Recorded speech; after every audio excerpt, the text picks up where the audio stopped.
First ever factory outlet Mukunda jewellery KPHB Kothapet Khammam Somajiguda Hanamkonda. జై శ్రీకృష్ణ. ఆండాల్ తిరువడిగళే శరణం. ఉత్తర భాగంలో ఉన్నాం మనం ఇప్పుడు తిరుప్పావైలో కదండి. 16వ పాసురం నుంచి ఉత్తర భాగం అంటే 30 పాసురాల ధనుర్మాసాన్ని 2 భాగాలుగా కనుక మనం చేసుకుంటే, ఒకటి పూర్వభాగం అంటే 15వ పాసురం వరకు పూర్వభాగం ఉంటుంది, 16 నుండి ఉత్తర భాగం అవుతుంది. అలాగా 16వ పాసురం ద్వారపాలకులను ప్రార్థించే పాసురంగా చూసాము. దాన్ని ఆచార్య ప్రధాన పాసురం అంటారు. అలాగే 17 కూడా ఆచార్య ప్రధానమైన పాసురం. ఎలా అంటే భగవంతుడిని అందించేటటువంటి తత్వం ఎందులో అయితే ఉంటుందో దాన్ని ఆచార్య ప్రధానం అంటే గురు ప్రధానం అన్నమాట. ఎందుకంటే పరమాత్మ తనంతటగా తాను అందలేడు, మనం అందుకోలేము. మధ్యలో ఆచార్యులు ఉంటే ఇగో ఇలా ఇలా చెయ్యిరా అలా చెయ్యిరా అని దిశానిర్దేశం చేస్తారు, అదన్నమాట. కాబట్టి 17వ పాశురం ఈ ఆచార్య ప్రధానమైన పాశురం అని చెప్తారు. అలాగే ఇందులో దాన ప్రధానం అని చెప్తారు. అంటే ఏంటి, ఎవరికైనా పెద్దలకి సన్మానాలు సత్కారాలు అలాంటివి చేయాలి అంటే కూడా ఈ 17వ పాశురం రోజు బాగా చేసుకుంటారనమాట. అంటే ఈరోజు చేసినటువంటి దానాలు ఎక్కువగా ఫలితాన్ని ఇస్తాయి అని మన పెద్దల పూర్వాచార్యుల దగ్గర నుండి అలాగే నడుస్తూ ఉందన్నమాట. ఎందుకు ఈ పాశురంలో అన్ని దానముల గురించి చెప్తారనమాట. చూద్దాం పాశురం చూస్తే, అంబరమే தண்ணீரே சோரே அறம் செய்யும் எம்பெருமான் నందగోపాలయుందిరాయ్.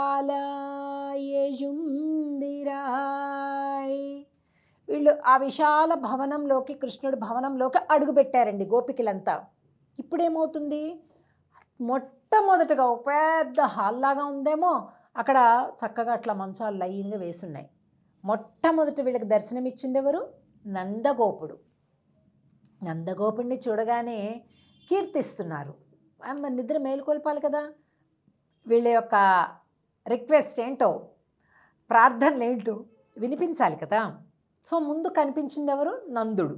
ఆ నందుడికి చెప్తున్నారనమాట ఏమని, అంబరమే తన్నీరే సోరే.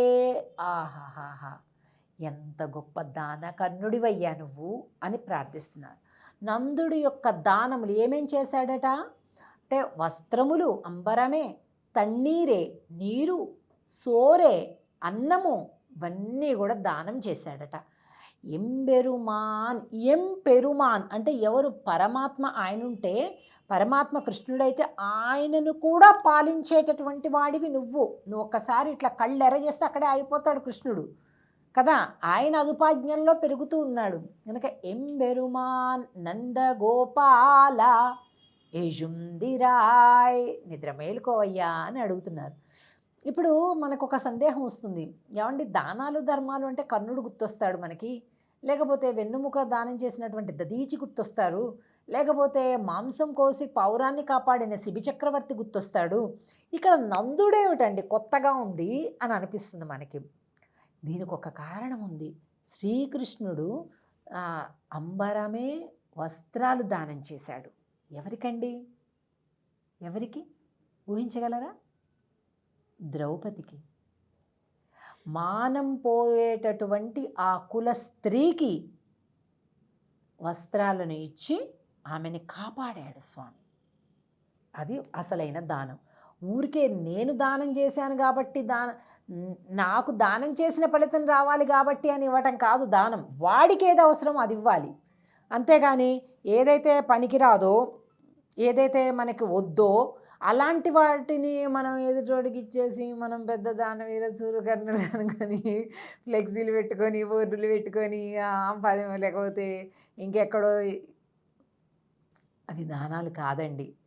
ఎదుటివాడికి ఏ కష్టం ఉందో, ఏ అవసరం ఉందో దాన్ని మనం దానం చేయాలి. అంటే మనం ఇవ్వాలి వాళ్ళకి, అది దానం అనుకుంటున్నాం. మళ్ళీ ప్రతిఫల అపేక్ష లేకుండా నేను ఇది ఇచ్చాగట్టి నాకేమిస్తాడు వాడు అంటే మళ్ళీ తిరిగి వ్యాపారమే కదండి.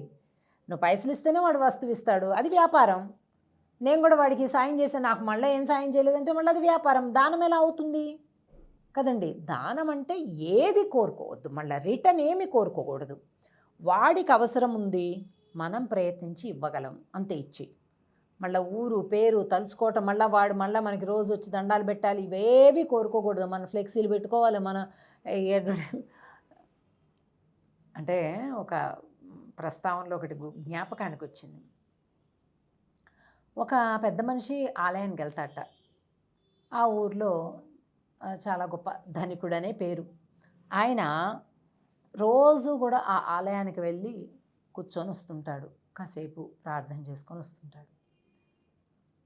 వెళ్ళగానే అక్కడ ఫ్యాను ఎవరైతే వేస్తారో అది కట్టేయండి అని చెప్తుంటాడు.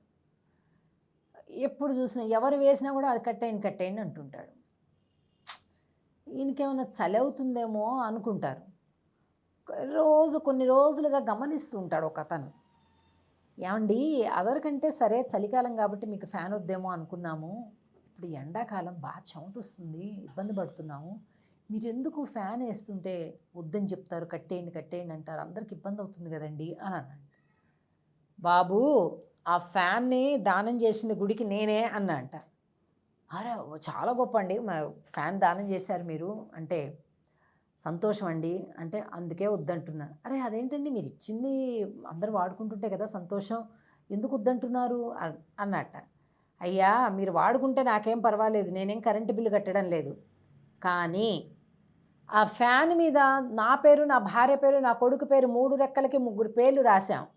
ఫ్యాన్ వేస్తే అది తిరుగుతుంటే ఎలా కనిపిస్తాయి ఆ పేర్లు? మా పేర్లు తెలియాలి కదా మేము దానం చేసినట్లుగా, అందుకని నువ్వు ఫ్యాన్ వేయకు అన్నట్ట. ఏంటండి ఇది? ఇక ఆశ్చర్యపోవటం ఆ మనిషి వంతైందనమాట. అంటే దానాల్లో ఇలాంటి రకాల దానాలు కూడా ఉంటాయి. ఫ్యాన్ రెక్కల మీద పేర్లు, ఫోటో ఇస్తే ఆ ఫోటో ఫ్రేమ్ మీద పేర్లు, నడుస్తుంటే బండల మీద పేర్లు.